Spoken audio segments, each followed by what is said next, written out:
Greetings to everyone. This is EP2 of the Universal Teachings of Liberation from Suffering, created to share knowledge about the mind and the nature of the mind with all of us on this earth. People of all religions, beliefs, genders, ages, children, the elderly, the disabled, women and men are able to recognize the nature of the mind. Our mind's nature is empty and clear. It is not connected to anything but serves as the base, the foundation for all phenomena. All experiences arise from the mind. We must first understand that the body can only live because the mind resides in it. Without the mind, the body would immediately become a corpse. The body would fall and decay, much like if we severed an arm from the body, it would immediately rot. Anything detached from the mind becomes lifeless. Once the mind leaves the body ceases to function, because the mind is the life element, shapeless and fundamental to all things, existing before everything else. Our mind, let us look back before the universe existed, before the sun, black holes and stars, before there was darkness or light. There was a clear, empty void from the very beginning. It can be compared to an empty, clear space with no time, no distance. This clear emptiness contained nothing. This is the natural element that existed before all things. The natural element includes our mind as part of it, unified with the clear emptiness, with nothingness, with no form. Yet our mind is one with it. Our mind is the life element, formless and clear. At the beginning, from a single point, an explosion occurred. We call this the Big Bang. Energy began to radiate out from that point, forming mass and elemental substances, which then came together. This marks the origin of the creation of elements. Mass and energy spread outward. The natural elements, or the mind as an empty element, serve as the life force of all beings. These elements began to be affected by that energy, by the mass, and by the elemental substances. When our life element is affected, it begins to perceive these influences. This is the beginning of the process of the mind's learning. Imagine how vast the mind is within the emptiness that exists everywhere. If I compare it to the ocean, this is the life element. If we take a single drop of water from the ocean, that drop represents the life element. This drop, taken from the vast ocean, is placed into various small and large vessels, and these vessels come to life. Here, understand that there is an infinite number of minds, an infinity waiting to manifest. When the energy of the material elements began to spread from the point of the first Big Bang, the stars and the sun began to form. At the beginning, there was immense heat as the energy mass was coming together, becoming very dense and forming large star-like masses. At this point, the mind began to attach itself to and reside in the material elements. Life began to emerge from there, from single-celled organisms to more complex forms, leading up to the present. A single drop of water, as if taken from the vast ocean, shows how many minds are born after the material elements have come into being. The mind resides within these material elements, and the appropriate conditions give rise to life as the mind inhabits the material form. This is immense. The vast mind is us, all of us beginning to learn together. The mind, in its original form, is like a pure child. Our mind is like that. A very pure nature, but it lacks knowledge. It seeks to understand what it is and what everything else is. For this pure element to learn, it needs to rely on phenomena and material elements. It creates sensations. It creates reactions. These are the sounds, the mental images we form, the emotions that arise, the awareness of phenomena. It creates these tools as instruments, then holds on to the material elements, the forms. The mind begins to take shape. This is the birth of our mind. But the point is that these are merely tools that the mind temporarily resides in. Can we understand this? We temporarily inhabit these tools, sensations that are sounds, images, emotions, and awareness. If we were in an aquatic animal, we would rely on the same types of sensations.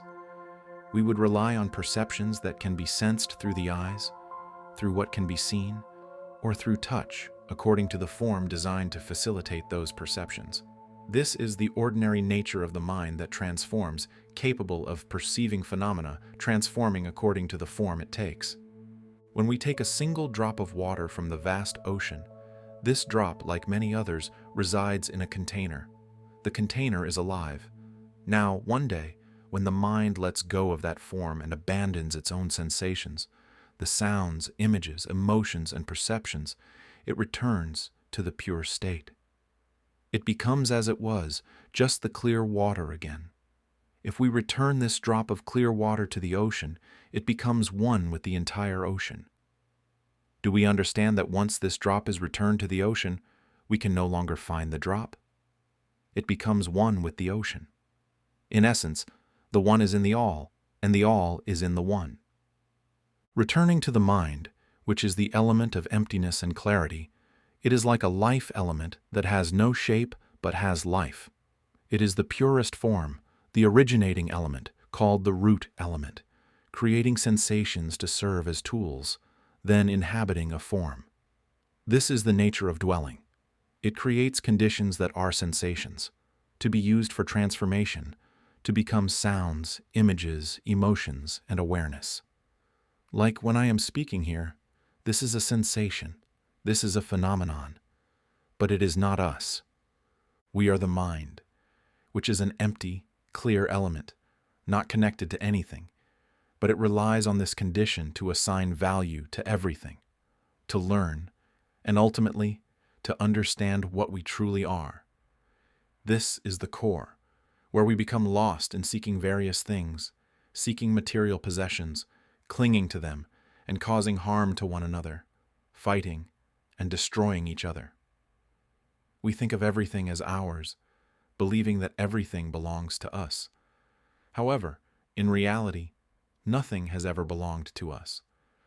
We are simply here to learn that nothing is truly ours, and to discover that we are actually just an empty, clear, and pure element that does not require shape or form. We are the empty, clear element that merges with all things. When one day we listen to the universal teachings that transcend suffering, as I explain, we continue listening, understanding deeply, and I will explain further, until we understand. Our true mind loosens from this condition. Whenever we see that the voice speaking is not us, it is merely a condition, a tool. The images we imagine are merely conditions, tools. Emotions are just conditions, tools. None of these are us. They are natural phenomena that arise and disappear in the empty, clear nature of the mind. They are simply the signs of the movement of this empty, clear essence. When our mind awakens, observe carefully within. Observe that the thoughts arise by themselves, then fade away by themselves. Emotions of pleasure arise by themselves and fade away by themselves. There is no need to cling to those emotions. Emotions of displeasure arise by themselves and fade away by themselves. Even neutral emotions arise and fade away in the same way. They change, transform, by themselves.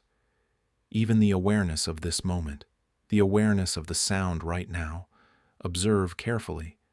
The sensation of hearing is happening in the mind itself. The mind performs its function. After being impacted, it transforms into the awareness of the sensation.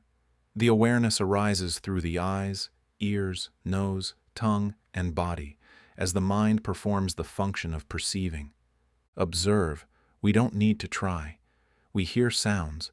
We perceive them on their own. We smell. We taste. Observe carefully. The word "we" here refers to bringing the mind to witness this phenomenon. Witness it just once, and you will see that the mind knows by itself. The mind accepts this truth, that the sensation of awareness is not us. The voice speaking is not the mind. It is just a phenomenon, not the mind. The mind is separate. The image we imagine, such as thinking of a cat or a large snake, like an anaconda, try imagining it. Do you see the image? This image is just a natural phenomenon, appearing and fading away. Emotions are the same. They are natural phenomena, appearing and fading. It's like throwing a stone into the water. The natural phenomenon of the water is the ripple. That ripple is the natural phenomenon, but the ripple is not the water. The water remains clear and unchanged, but it has a phenomenon. The phenomenon is not the water. Let's try to grab the wave with our hands. We will only find water. If we take a container to scoop up the wave, we will only find water. There is no way to grasp the sensation. It is the same as when we speak. Let's try to grasp the sound. The sound cannot be touched, right? The image we imagine cannot be touched, right? Emotions also cannot be touched. But we get caught up in emotions. Do we observe this? We get caught up in our emotions.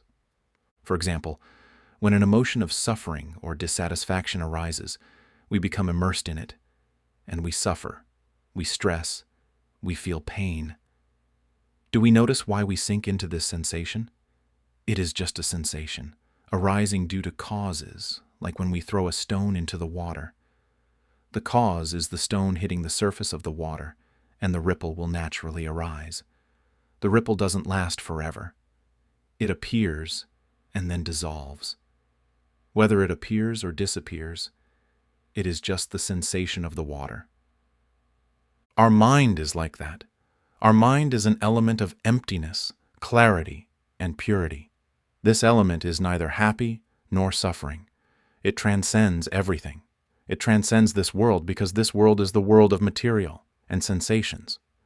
The mind creates a world of sensations and a world of material elements in order to inhabit the world of sensations and material elements, to learn everything. It learns that everything exists in this way. Material elements exist temporarily. They are born to decay. This world will one day perish. Every sun exists to eventually perish. Black holes also arise to eventually collapse. Do we understand this? Our bodies are born to decay. They are temporary instruments. This world is also a temporary instrument. We, as the mind, come to inhabit sensations as tools. Without sensations, we cannot learn anything. Do we understand this? If we understand, let us revisit. Let me point out that the suffering we experience today is not real suffering. Even if this body decays and breaks down, if this body breaks down and we die, we do not truly die. Let me make it clear. Why do we not truly die? Because this physical body is destined to decay and die, but our mind does not experience death. It seeks a new body once this one dies, because it lacks wisdom. It seeks to understand its true nature. As long as the mind resides in a vessel of a living being, whether it be a water creature, a land animal, a subterranean being, a flying creature, or even one that resides in the air or outer space, it will continue to learn in order to sustain itself. It learns. Once it has a vessel, it must abide by a rule. It must find sustenance to maintain this body. It struggles to find food to nourish itself, fights over food to nourish the body, and destroys each other for food. This is the law of the body, the law of the elements. Whenever the mind, which is an empty, clear element, creates a form to wrap itself, it is called a condition, much like the image of a soap bubble. We are the empty, clear element, creating a thin membrane to encase ourselves, which is called a soap bubble. This bubble has no shape. This is analogous to water itself, which is a clear element, a clear substance. Water has surface tension, which is the tension of a single drop of water. This surface tension is the condition that enables awareness. When we touch the surface of water, this surface tension allows us to perceive and ripple, causing an effect of rippling. This is the nature of water. It has surface tension, which allows it to perceive and ripple. Our mind is an empty, clear element, pure, empty, clear. This is the element of life. This element is the root of all elements, creating conditions similar to those of an atom, like electrons, protons, or neutrons spinning around themselves. This is understood, right? It's the same. Our mind has the ability to perceive, which is simply a condition. It's like the surface tension of water. in that it can sense something and ripple. However, this does not have the form of water. We are the clear element, the life element. This clear life element can perceive, much like the surface tension of water. To clarify, it's like a soap bubble, but it is not a soap bubble. It is the essence of the empty, clear element, the root element. We are this root element. Now, this root element can perceive. When something impacts it, it performs the function of perception, much like how we perceive my voice right now. Can you see? It perceives. Once it perceives, it creates an effect. It ripples, giving value to that perception. When we smell something, for example, the scent of a corpse, we might walk into the house and smell the corpse, be it a lizard or some animal that has died in the house. As we walk into the house and smell it, the feeling of perception itself arises. While perceiving, we can notice that we are the ones perceiving. If we observe that we can smell something and immediately identify what it is, we assign value to it right away. Every time there is an interaction with this element, it functions to perceive, and an effect arises. This rippling effect is a process of refining, to learn what that thing is. This is the assigning of value. It ripples as a voice that arises in the mind, like something with a voice speaking inside. Even though our mind has no mouth, it can still speak. Can we observe that there is always a voice speaking in our mind? Once we assign value, the voice will express itself, whether it is spoken in the mind or aloud. When we hear during the moment of awareness, do we realize that we know without intentionally thinking, I must eat, or I'm going into the house, I must eat? It's not like that. Instead, we walk naturally, and suddenly we just know. A sense of awareness emerges. Can we notice that it arises on its own? If we can see this, while nature knows nature, our mind will be liberated from this state, and we will begin to distinguish that this sensation is not me. Here, we will witness the miraculous, like holding a high-voltage wire, pulling it tightly, drawing it in, then jerking it out forcefully. As it is yanked to the point of breaking, the wire will spark, shining brilliantly like an intense explosion. When the wire breaks, our mind also sparks in the same way. Our mind is a life element that is empty and pure, an immortal element. It has never been born and will never die. It's like throwing an atomic bomb into the clear emptiness ahead. The bomb destroys the body, but the clear emptiness remains unaffected. Do you understand? There is only air. The air moves and creates energy capable of destroying everything, but it cannot do anything to the clear emptiness that the air resides in. This clear emptiness that the air dwells in is the source of all things, containing all the air, all the material elements. But this clear emptiness has no relation to what was mentioned earlier. It is the elemental origin. We are this. How do we know that we are this element? We can only know when we observe that the feeling arises. When we smell something and suddenly know it, we recognize it on our own. If we observe that this knowing happens by itself, in that moment when the mind knows, click, and we know right then, together. At that moment, our mind is pulled out, becoming an element that understands that sensation, and then we know that this sensation is not us. This is it. This is the knowledge that our minds seek. Relying on this sensation, relying on the elements, relying on the body, we seek to learn, to find sustenance to nourish our body, which is the mind, the empty, pure element. It desires to know itself, creating sensations to learn different things.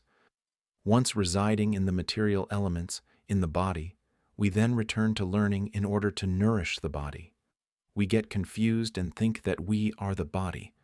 This empty, clear element has no name, no surname, no gender. It is an element of nature, empty, pure, but without gender, without the need for a name or age. We are an element without age. This element has nothing within it. It is very clear, very pure, free from all suffering, free from happiness, free from everything. The voice that speaks is there to function, but in reality we do not rely on this voice. This voice works on its own. We do not depend on it. It is a separate part. This voice works on its own, as does the mental imagery we think of, and the emotions that arise. The awareness we have knows by itself. We are not involved at all. It is merely a characteristic of nature that operates on its own, which has nothing to do with us. It's like I give the analogy of the sun. The sun is us, is our element. The heat that radiates, the light that expands, is merely a symptom. Even the gravitational energy that spreads around, pulling everything to rotate around it, is simply a characteristic of the sun. The sun itself is not related to these things. These are merely symptoms. Do you understand this analogy? Clear water. The substance of clear water has water molecules and surface tension. This is its characteristic. When something touches the surface of the water, it ripples to perceive and creates a ripple effect onward. These are various symptoms. I call this assigning value. It is similar to our mind, which is the empty, pure element. It contains the substance of purity. We must understand that our mind is this pure element, merging with all things because everything is our mind. To put it simply, the entire infinite universe resides within our mind. It is simply something that resides in the empty, clear, pure space. We are everything, just like a single drop of water that, when placed in the ocean, becomes the entire ocean. We cannot say that we are just this drop of water here or there, because once that drop merges with the ocean, it becomes one with everything. And we can say that the entire ocean is us. Our mind is an element of emptiness and clarity, one with all the emptiness and clarity in the vast universe. To say there is a universe is a misunderstanding, because the universe resides within us, within the empty, clear element. Now we think that the universe is subject to change, that it collides, explodes, destroys, with the sun being born, then destroying everything, including itself. Stars are born, and in the end, they collapse. Black holes form, destroying everything, and in the end, even the black holes disintegrate. Everything that appears and dissolves, whether it's any cause, living beings within it, their bodies dissolve. Everything that appears and dissolves ultimately disintegrates. But these changes and dissolutions cannot affect the emptiness, which is the foundation. Do you understand? We are the emptiness, unaffected by these conditions, but we have the quality of a mind that can perceive and ripple to assign value and meaning. These are the qualities and functions of the mind. When things or elements, bodies, this world, moving air, falling rain, sunlight, or natural phenomena occur and dissolve, forest fires, the earth cooling into ice, earthquakes, volcanic eruptions, these sensations arise and dissolve. Cold comes and then disappears. Heat comes and fades. Volcanoes erupt and then vanish. Even this world, which is born, will ultimately disintegrate. The sun, too, is born to eventually perish. All material things are born to dissolve. We temporarily reside in these things to learn about our own mind. We just need to understand that our suffering today comes from attaching to this body as ours, as if we are imprisoned. Because we wish to learn, we create sensations of awareness, sound, images, emotions, feelings. We create these sensations as tools and reside in the container of the body, as aquatic creatures, terrestrial animals, subterranean beings, birds, creatures of the air, and as humans. Right now, we use sound to say that we are human. This sound is a symptom. The sound tells us that this is the left arm. Let's observe. We don't call it the left arm, right? Try opening and closing your hand. We don't say that this is the act of opening and closing the hand. Just observe. Just look without thinking or assigning value. If we don't assign value to this, we will just know it. We will know the sensation. We will know this thing as it is. In fact, everything is just something that the mind knows. The mind knows everything, but it knows without the language that defines what it is. When we are born, we see everything. We know everything, but things don't yet have names. Even now, if you sweep your gaze from left to right or right to left, you see everything, you know everything. But there are no words to describe what they are. The story begins only when we start assigning value, like thinking that this is metal, this is cement, this is a fan, this is the thumb, index finger, middle finger, ring finger, little finger. Try it out. Do things speak? No, but we hypothetically call it a thumb. This is a nail. This is hypothetically a nail. This is a thumb. This is an index finger. This is the back of the hand. This is the palm. This is the arm. This is the leg. This is a bone. We speak with sound, but the object doesn't speak. It is simply something that is perceived, called material elements. Everything is just material elements. Do you understand? When you understand this, think back. Where did we come from? We came from the sound that is spoken. We came from our assigning value to things. We assign value to things by calling them sounds, by imagining.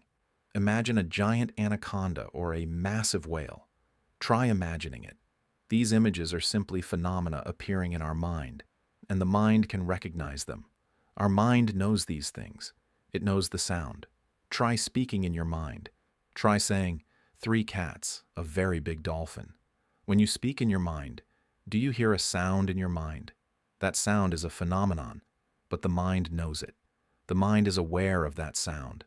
Awareness of it is also a phenomenon. All of this is not us. All of this is simply phenomena of the mind. Our true nature is the mind itself, the pure, empty element that serves as a base, a foundation, with waves of phenomena occurring around it. To make it clearer, it's like a soap bubble.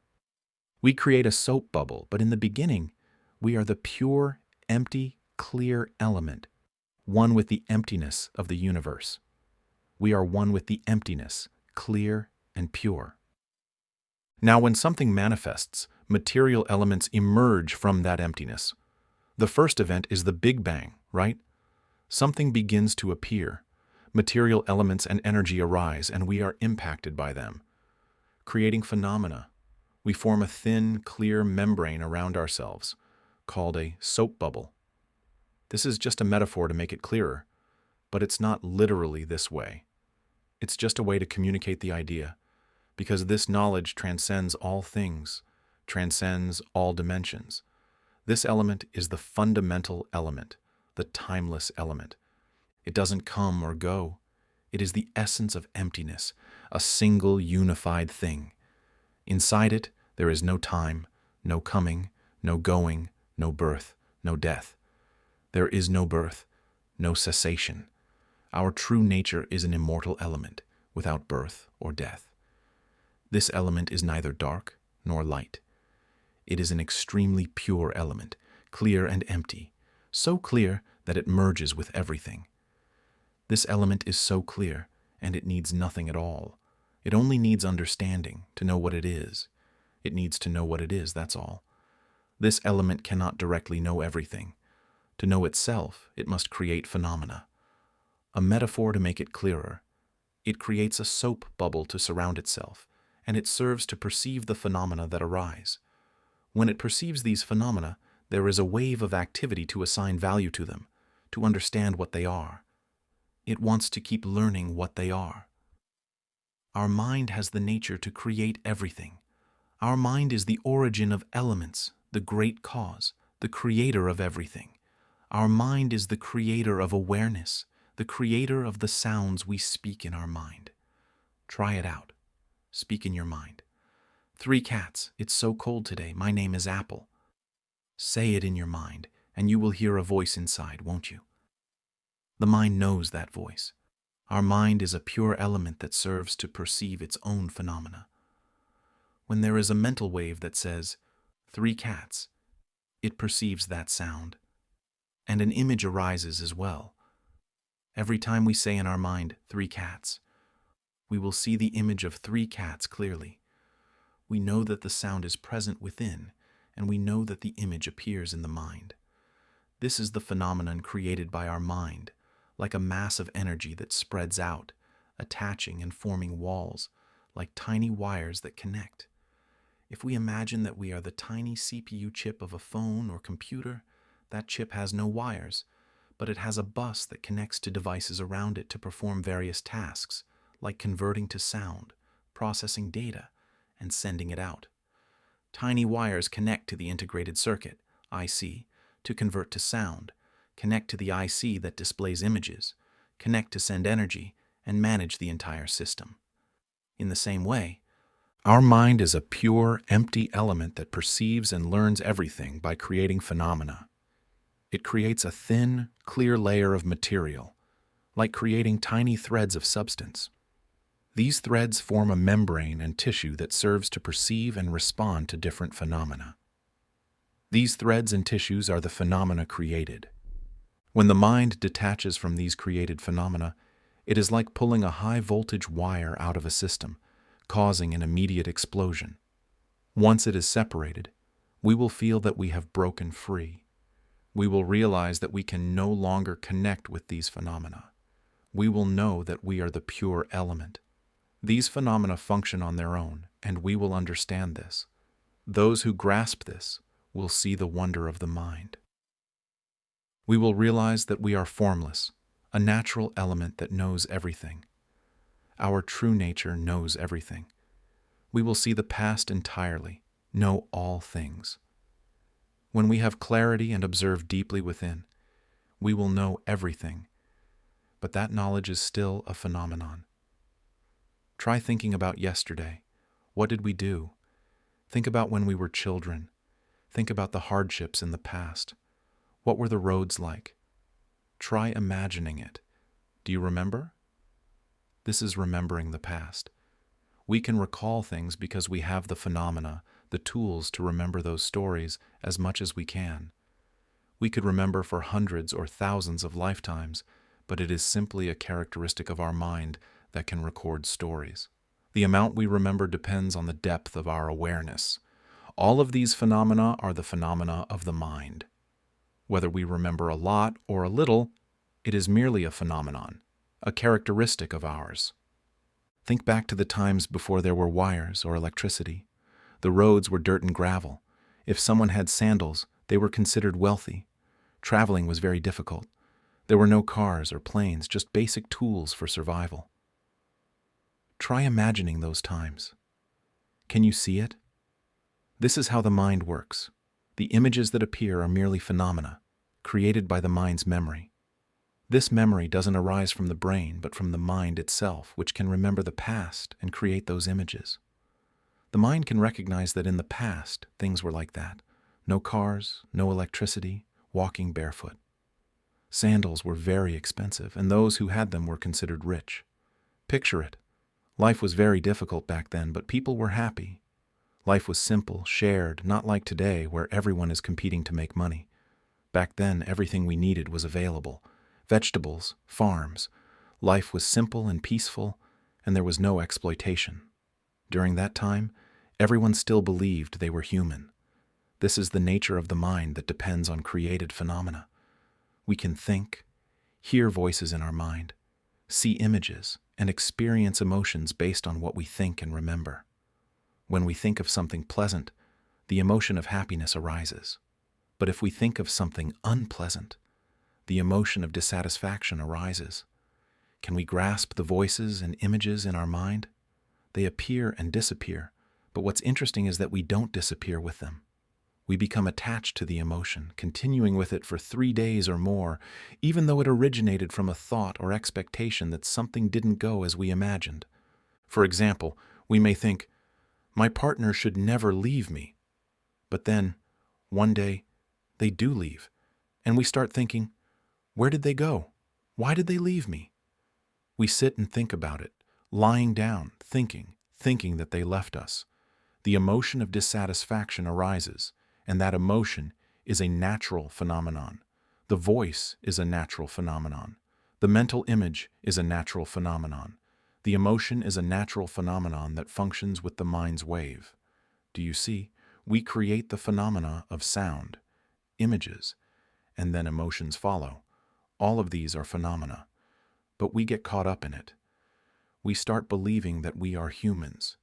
We believe we are people, even though we are the mind, the pure, empty element. But we believe we are humans. We believe the voice we hear is us, the mental image is us, and the emotions are us. We believe that everything belongs to us. We rely on the voice in our mind, asking, "Why did they leave me? Why don't they stay with me?" And we feel the emotion. This emotion is a natural phenomenon. We get caught up in the emotion and sink into suffering, crying, losing appetite, unable to focus. We want to sleep, stay in the bathroom, cry all day and night. We get absorbed in it and think only about this. We think, "Why did they leave me? Why don't they love me? Why don't they understand me? Why don't they take responsibility?" We cry until we're exhausted and fall asleep. Then, we wake up and think again, "Why didn't they come back? Why don't they love me?" We think we were wrong, or they were wrong, and sit and reflect, getting lost in the thoughts and emotions. I would like to say that it's time to awaken. There is nothing that belongs to us. We are like empty, pure elements. We are merely using these tools to learn that we are just empty, pure elements, and that nothing truly belongs to us. We rely on the body only to realize that it must be let go because it is a burden. We rely on this voice to understand that it must also be let go, for it is a burden. The thoughts that arise in our mind, the images we picture, the emotions we feel, all of these are burdens that must eventually be relinquished. We rely on our awareness to recognize that we, as a sense of self, are not inherent to the knowing itself. Can the mind answer this question? Where is the self? We rely on this awareness to show us that the knowing we experience is not ours, and it too must be released. We rely on the ability to know in order to understand that even knowing itself is not part of us and must be left behind. We rely on sounds, images, emotions, and sensations to grasp at temporary experiences. Yet all of these are simply tools we are borrowing. Understand this. Simply observe and you will see. Notice how we often speak within ourselves, and after a moment, we start thinking, "When will they arrive?" And before we know it, we become absorbed in that thought.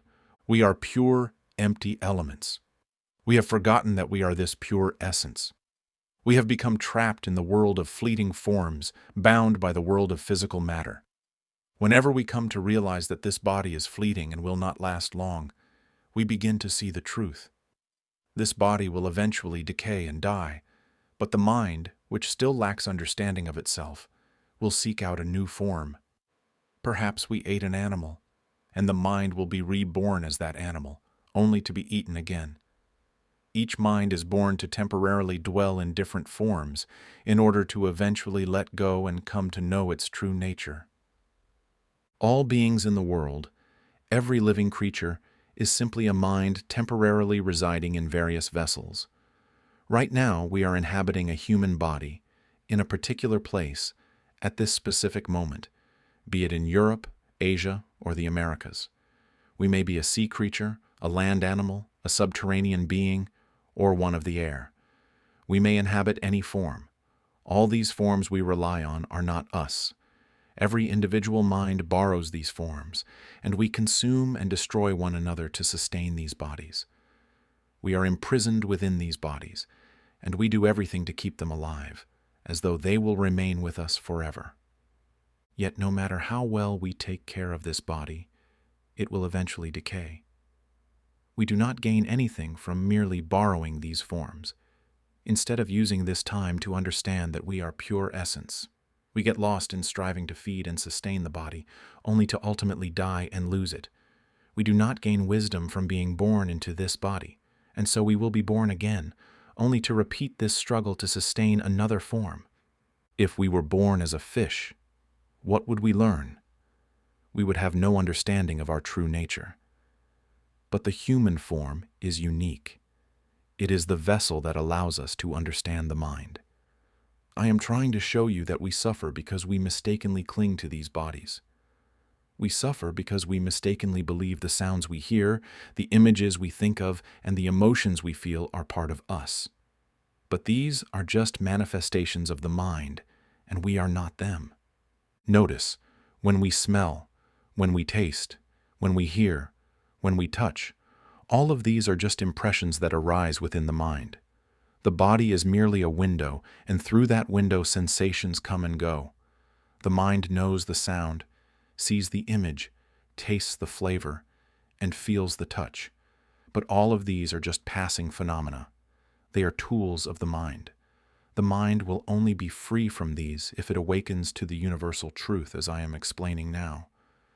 This truth will be translated into many languages so that all may hear and understand.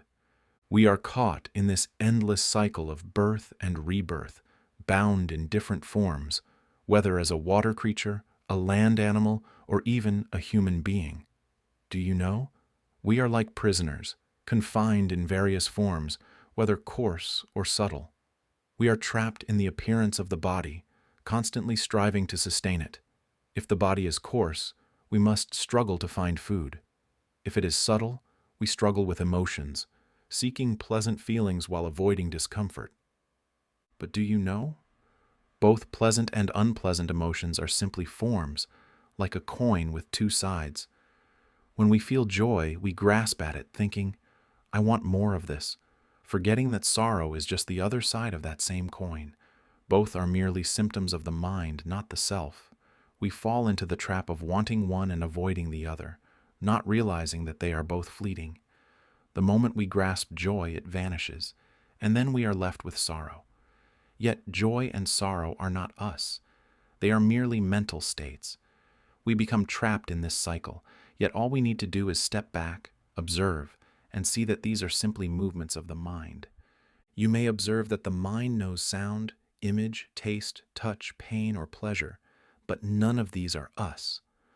All of these are just experiences arising in consciousness, passing through the mind. When you realize this, you will see that nothing truly belongs to you. The mind is free when it knows that it is not the body, not the thoughts, not the sensations. It is simply pure awareness, untouched by these fleeting phenomena. We come to rely on tools. Let me rephrase that. We create tools.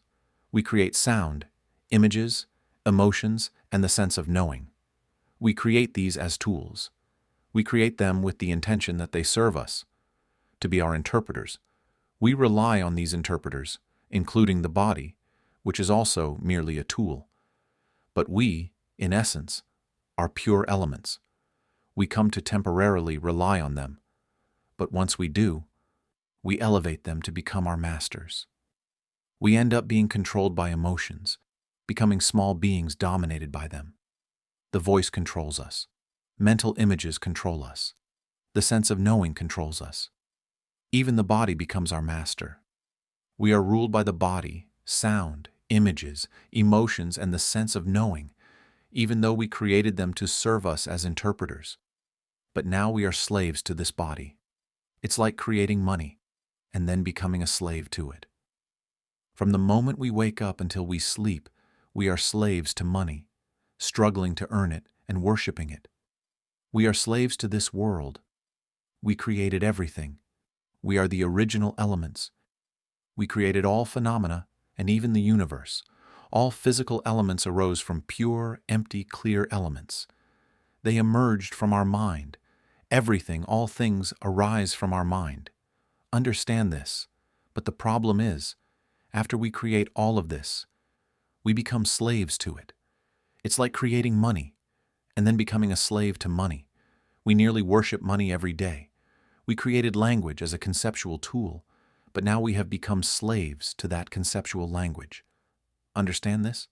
We are slaves to the concepts we created, such as laws, traditions, cultures, and systems that confine us. We created all these systems to trap us in them. It's like we created a house to trap ourselves in it. We created everything to confine us, like building a cage to trap ourselves inside. Look, we can escape from this cage now. We can escape from the world of physical elements and the body. We can escape from the world of phenomena. All we need to do is wake up and observe within. Listen to my teachings often, and you will feel lighter and freer. Observe carefully, and you will feel lighter. You will wonder, why do I suffer? Emotions are just phenomena. Why do we suffer? We will become lighter, free from emotions. Even happiness is just the same. Observe closely. Happiness arises on its own. Laughter arises on its own. Suffering arises on its own. We hear, we know, and immediately thoughts arise on their own. The mind works by itself. If we observe closely, we realize that when we walk quietly and smell something unpleasant, the thought arises by itself. It's as if our mind breaks free from all these things. The mind is pulled out of the body, out of the phenomena, out of the sound, out of the mental images, out of the emotions, and out of the knowing.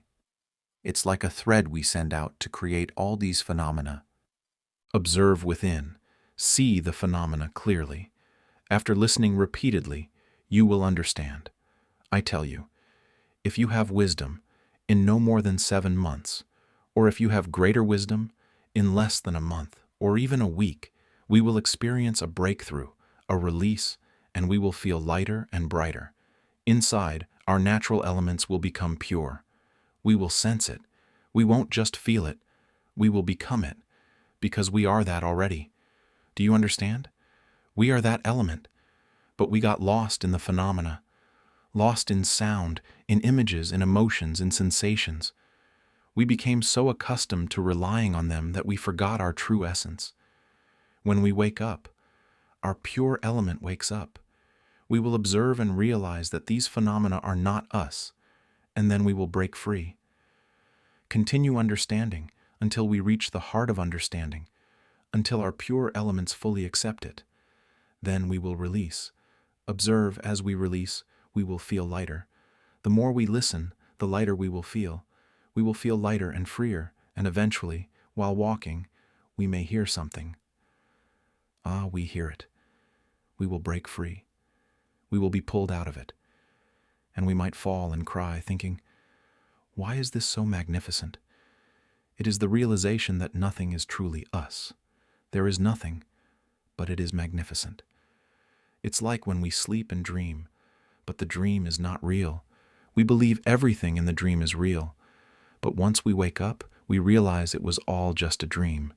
It was never real, and we will cry. One day, we will realize that we are not the body, not the voice, not the mental images, not the emotions, not the knowing. Everything we know is just a phenomenon, just an attendant, just an interpreter. Once we realize this, we will reach the end. We will prove it. I will end here, and may all Buddhas be our witnesses. From this moment on, I will diligently listen to this Dharma, remain awake within, and see thoughts, emotions, and the knowing as nature, neither mine nor belonging to me. I will not cling to any phenomena. I will not be born again. This will be my final life.